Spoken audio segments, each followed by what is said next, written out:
अस्सलाम वालेकुम नाज़रीन। इस वीडियो में मैं आपको दिखाऊंगा कि बपरजॉय की जो तूफ़ान है वो इंतहाई ख़तरनाक बन चुका है और एक तरफ इसने पाकिस्तान को लरस चुका है और दूसरी तरफ अगर आप इस वीडियो में देखें तो इंडिया भी जो है ना इंतहाई ख़तरनाक बन चुका है और दोनों तरफ हुकूमतें इंतहाई परेशान हैं कि हम कैसे मतलब इस सूरत हाल पे काबू हासिल कर सके। तो नाज़रीन इस वीडियो में मैं आपको सारी मालूमात बताऊंगा।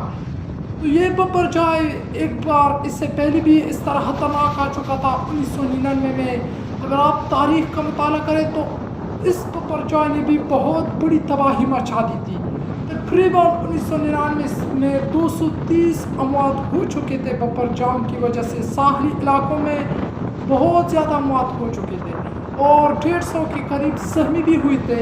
और इस दफ़ा अगर आप देखें तो इस बार जो बपरजॉय का तूफ़ान है वो इससे भी खतरनाक साबित हो सकता है। तकरीबन अभी तक 73,000 लोगों को जो है ना वो इन्हिला कर चुका है, लेकिन अभी भी लोग बाकी हैं। समंदर के साहली इलाकों से बहुत से लोग इंतज़ामिया ने निकलवा दिए हैं, लेकिन अभी भी लोग जो है ना वो अपने घरों में हैं। तो इंतहाई ये बपरजॉय तूफ़ान इंतहाई खतरनाक साबित होने जा रहा है और ये तारीख़ में पहली बार इतनी ख़तरनाक जो है ना तूफ़ान आने वाला है।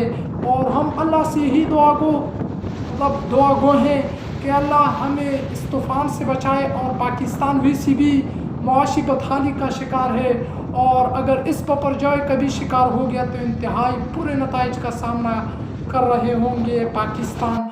तो उम्मीद है कि आप सब दुआओं में यही दुआ करेंगे कि अल्लाह हमें इस बपरजॉय से महफूज रखे और जितने भी लोग इससे मुतासिर हो चुके हैं या मुतासिर होने वाले हैं उनके लिए अमन की दुआ करें और उनके लिए हिफाजत की दुआ करें। तो नाज़रीन ये था मेरा वीडियोस। अगर आपको पसंद आई हो तो मेरे चैनल को सब्सक्राइब कर दो।